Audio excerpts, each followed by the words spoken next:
Me and the dog, we go for walks just about every morning, and sometimes the walks are longer and sometimes they're shorter. But today I decided that me and the dog will take you along. We'll kind of make a little bit of a shortcut so that the so the video doesn't get really long. But yeah, you can see the dog. He's got a lot more energy than I have, but of course the dog's a lot younger than me too.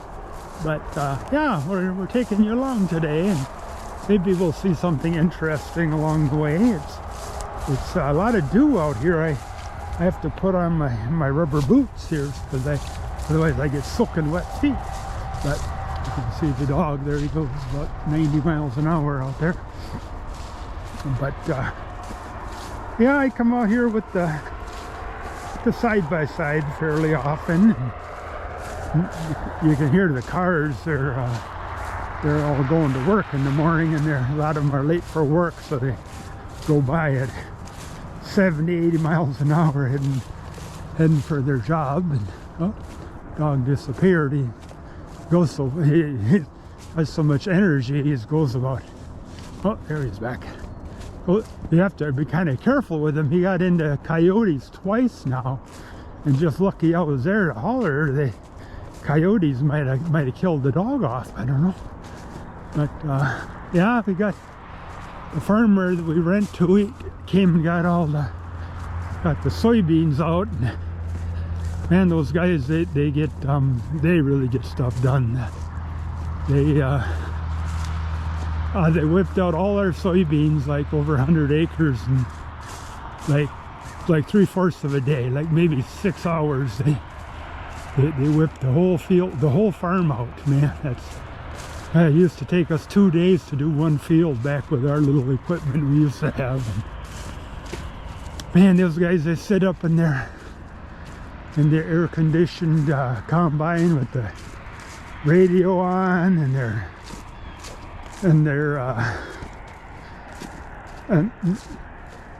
their wireless radio, their two-way radios, and cell phones in there, and text messaging, and different world. You can see how dry it's been. Look how the ground's cracking like that. Man, yeah, kind of beautiful country out here. It's really neat. But like I say, you gotta keep an eye on that little dog there so he doesn't get eaten out here. But we're yeah, we're gonna cut across the swamp. Yeah, it's so dry right now that I was able to make a trail across it. And you have to be kind of careful, or with the four-wheeler, you don't drop through that crust. It's got like a layer of it's got like a crust on top of the peat ground in that swamp ground, and there's some of those huge rocks that oh man, we had some huge rock out here that the people that were getting gravel from us left behind, and I rolled them down the hill and got them out of the way so the farmers could farm it right here. But yeah, it's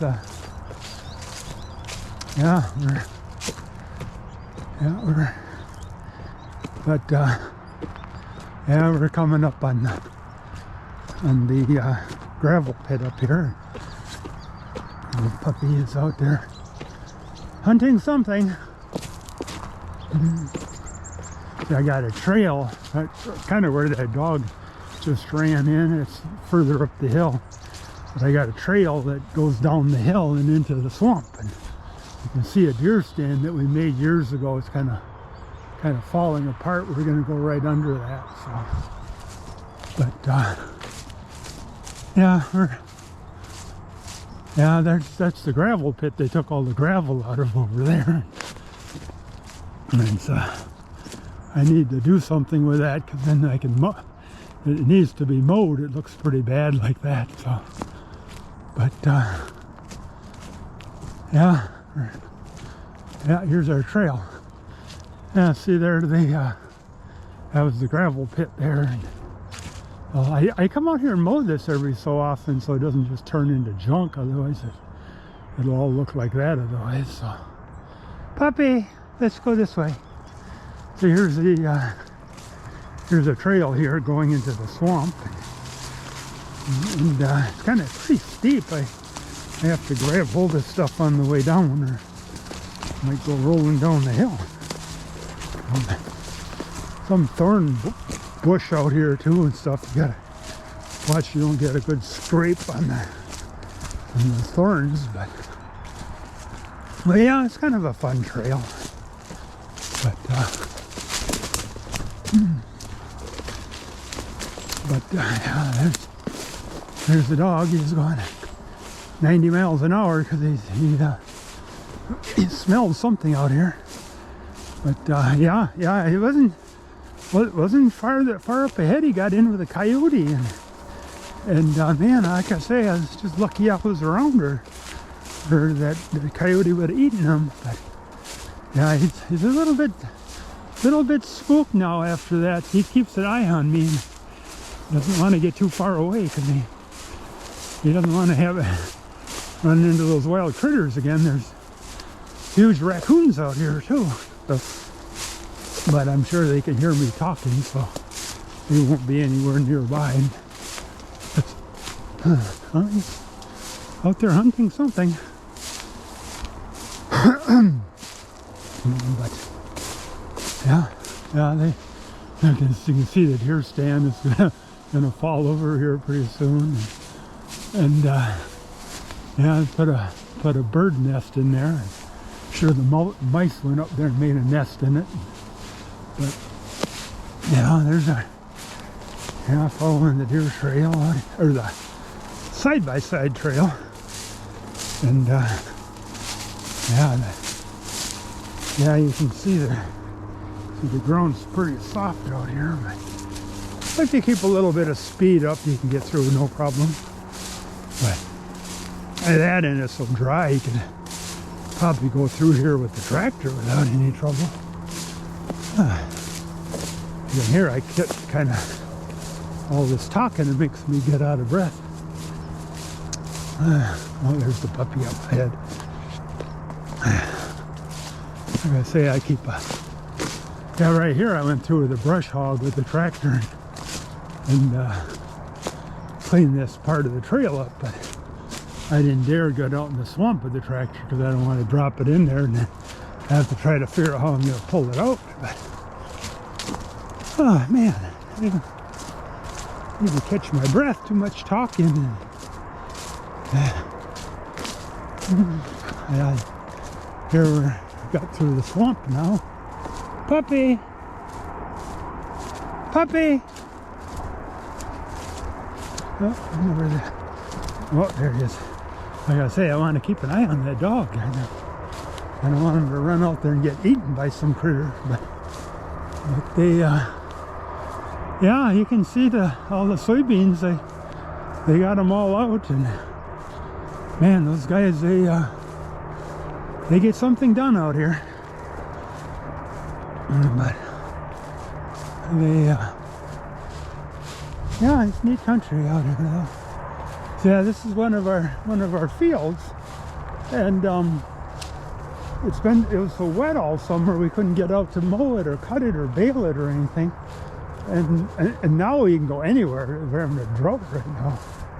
You could go right out here no problem, but our mower isn't working right. And oh man.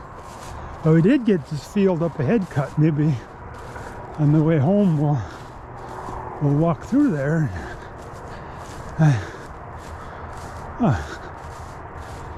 Yeah. Now there's another little field we cut right there. That's where we came from. We're making a big circle right now, heading back. But yeah, here's a little bit of the soybeans they left behind. Maybe I'll pick a. See, here's the soybeans right here, and yeah, I'll crack one open for you here. I don't have enough hands, but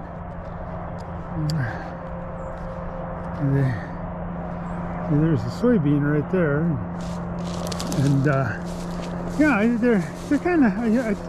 I'll sometimes throw one in my mouth, and they're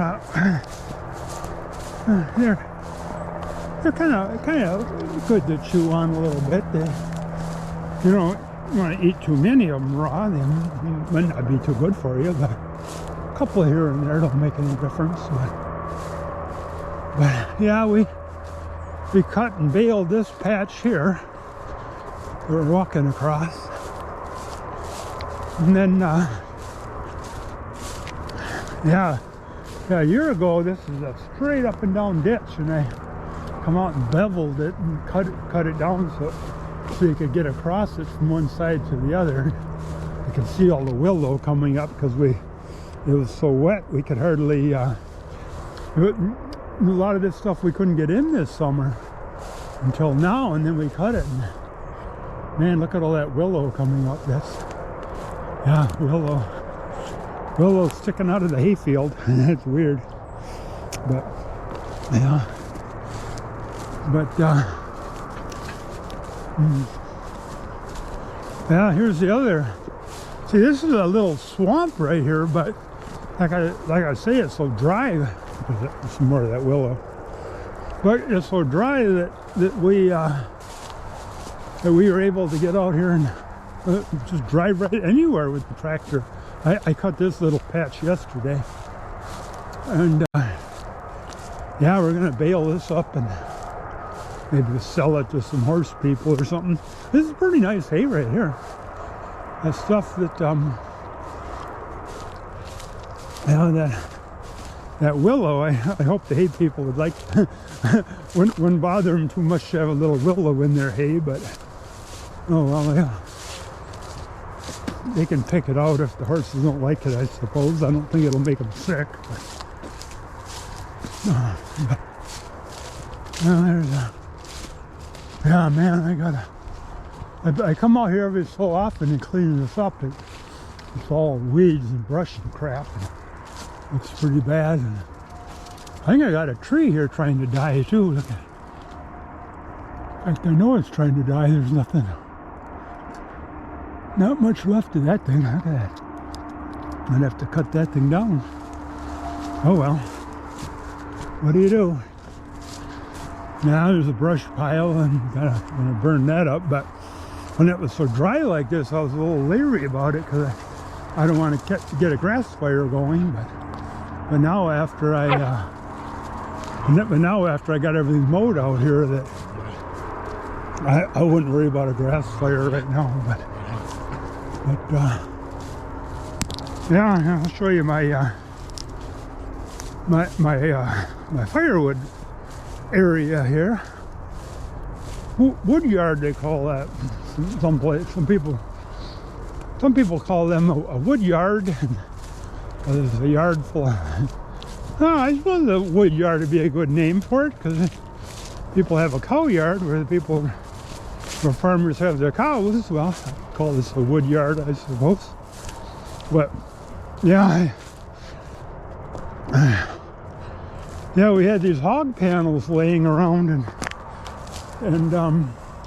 when you have these stacks like that, you have a big storm, the stacks like to fall over. So I had these hog panels, these hog panels right here, and put some fence posts in the ground, and then I got another hog panel just laying over here, and I'm gonna drag it over and put it on this side of that wood stack too. And you can see I put pallets down so that the so the wood isn't laying on the ground, and then I'm gonna come out and get that hauled over. I'm gonna get the wood splitter and split that wood there so I get that cleaned up too. But I'm gonna make another thing out of pallets like that, and I think we got some more of those hog panels, and maybe I'll make another one maybe put it over here somewhere, and nope, then I can make another row like this. That's pretty slick. That, like I say, then your stack doesn't fall over. Oh, let me get this one. And yeah, and then there's some fence posts I was using. Another this one here is only a 7-foot hog panel here, and then I'm gonna tie them to the fence posts because they'll just fall over if I don't. But yeah, that's pretty slick. But man, I was cleaning up here with the skid loader, and the brush and weeds were about 5 foot high, and I scraped them all out and pushed the pile, moved the pile over a few feet, and man, I didn't even know I had this much cut up logs laying here. But I'm gonna I'm gonna get it all split, and then you see I got those logs there. Some of them are my brother's. He wanted to try to make some boards out of them, and while they've been laying here getting rotten. And there's some railroad ties we got somewhere. I'm gonna stack them up again. I kind of pushed everything out of the way so I could scrape all this stuff out of here. It was really bad, and so it's pretty decent here now. So, but yeah, I'll show you the wood splitter, and then that'll be it for the video, because it's going to get pretty long otherwise. And yeah, I drug that digger out because it we had big trees growing around. The digger was up by that big tree there, and I pulled it out, and then I scraped all those trees and brush and crap out of there. Now I got to push the digger back in by that tree again, but yeah, it's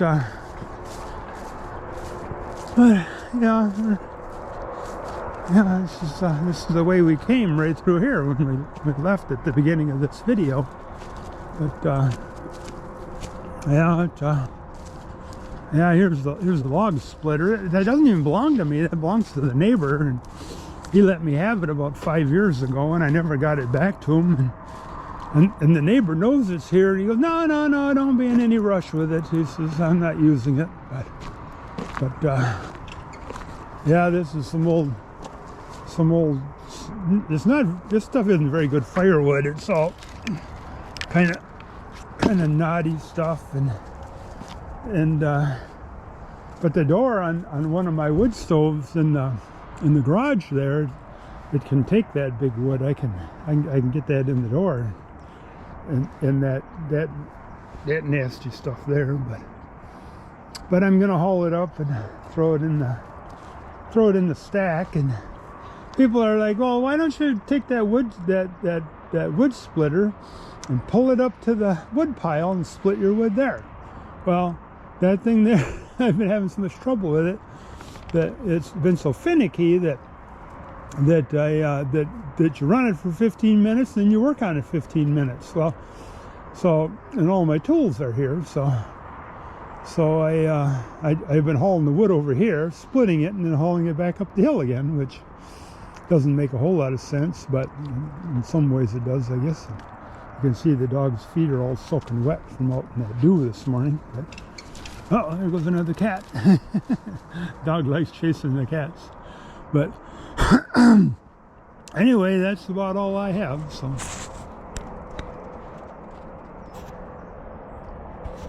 if I can shut it off.